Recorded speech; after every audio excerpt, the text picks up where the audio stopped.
EOS Daniel, जो कि लोकिज्म fandom के अकॉर्डिंग पूरी सीरीज का द स्ट्रॉन्गेस्ट कैरेक्टर होने वाला है। लोकिज्म फैंस के अकॉर्डिंग ईओएस डैनियल होने वाला है नंबर ऑफ हिज वर्ड्स, जिसके पास एक perfect copy ability, controlled ultra instinct, combining masteries और उसका खुद का यूनिक पाथ भी होने वाला है। पर यहाँ सबसे बड़ा सवाल ये है कि क्या ये सच में ईओएस डैनियल ही है? वेल, इस चीज पे बात करेंगे और साथ ही साथ ये भी जानेंगे कि ईओएस डैनियल की थ्योरी क्या कहती है। और इस वीडियो के एंड में मैं तुम्हें एक ऐसी थ्योरी देने वाला हूँ इस बंदे से रिलेटेड जिसपे तुम में से काफी सारे लोग स्ट्रांगली एग्री करने वाले हैं, और हम एंड में ये भी समझने का ट्राई करेंगे कि क्या ये बंदा स्ट्रॉन्गेस्ट होने वाला है पूरी सीरीज के अंदर। वेल, तो वीडियो काफी इंटरेस्टिंग होने वाली है, तो एंड तक जरूर देखना और नए हो तो सब्सक्राइब कर लो। तो चलो स्टार्ट करते हैं। तो चैप्टर 470, जब अपना ओजी डैनियल अपने एसबीओआई डैनियल से फाइट करके बेहोश हो गया था और फाइट चल रही थी अपने जिनयुंग पार्क और अपने एसबीओआई डैनियल की, जहां पर जिनयुंग पार्क एक एंटीडोट देता है अपने डैनियल के एसबी बॉडी को, जिसके बाद अपने डैनियल की दोनों ही बॉडी अनकॉन्शियस हो जाती है। फिर हम ओजी डैनियल का पर्सपेक्टिव देख पाते हैं, जहां डैनियल एक ड्रीम में होता है, जहां चारों ओर अंधेरा होता है और उसके सामने एक बंदा खड़ा होता है, और यही बंदा लोगों के अकॉर्डिंग है ईओएस डैनियल, जो कि डैनियल का ही फ्यूचर फॉर्म है, जो कि डैनियल के ड्रीम में आकर उसको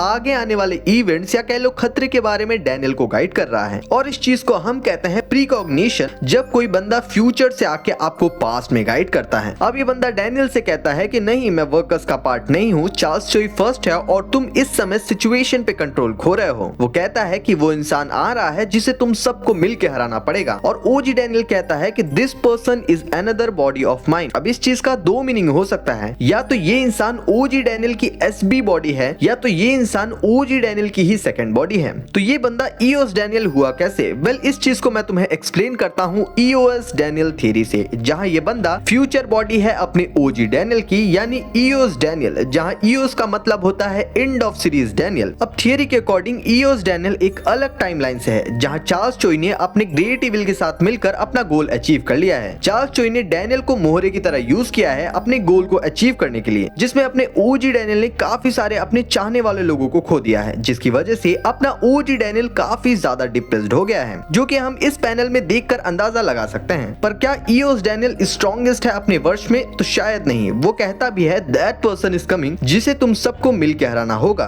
वेल, सवाल यहीं से उठता है कि अगर ईओएस डैनियल के अकॉर्डिंग अगर डैनियल फ्यूचर में स्ट्रॉन्गेस्ट होने वाला है, तो उसे कहना चाहिए था कि वो इंसान आ रहा है जिसे तुम्हें हराना होगा, पर डैनियल ऐसा नहीं कहता। तो शायद ऐसा हो सकता है कि वो इंसान यानी अपना ग्रेट इविल स्ट्रॉन्गेस्ट हो पूरी सीरीज के अंदर। अब ये तो हो गई ईओएस डैनियल की थ्योरी, लेकिन अब मैं तुम्हें एक ऐसी थ्योरी देने वाला हूँ जो कि मैंने खुद ने बनाई है, और तुम कमेंट के अंदर डिसाइड करना कि ये थ्योरी कितनी परफेक्ट है। वेल, तो मेरी थ्योरी के अकॉर्डिंग ये बंदा सोल है अपने एसबी बॉडी की, यानी उस बंदे की जो कि एसबी बॉडी के रियल सोल है। अब मेरी थ्योरी के अकॉर्डिंग एसबी बॉडी पहले एक नॉर्मल इंसान था, जिसपे अपने चार्ल्स चोई ने मैनेजर किम के मानवा की उस मैड साइंटिस्ट के साथ मिलकर एक्सपेरिमेंट करना शुरू किया, ताकि वो उसे एक परफेक्ट बॉडी बना सके। जिसके बाद एसबी बॉडी की सोल कहीं न कहीं खत्म हो गई और वो बन गया एक परफेक्ट मशीन। पर ये बॉडी फिर डैनियल को क्यों मिली? तो इस चीज के लिए मेरे पास आती है इस थ्योरी का सेकंड पार्ट, जो कि कहती है कि एसबी बॉडी कोई और नहीं बल्कि डैनियल का ही फादर है। पर अगर एसबी बॉडी डैनियल का ही फादर होता तो उसकी माँ या कोई ना कोई उसे पहचान जरूर लेता।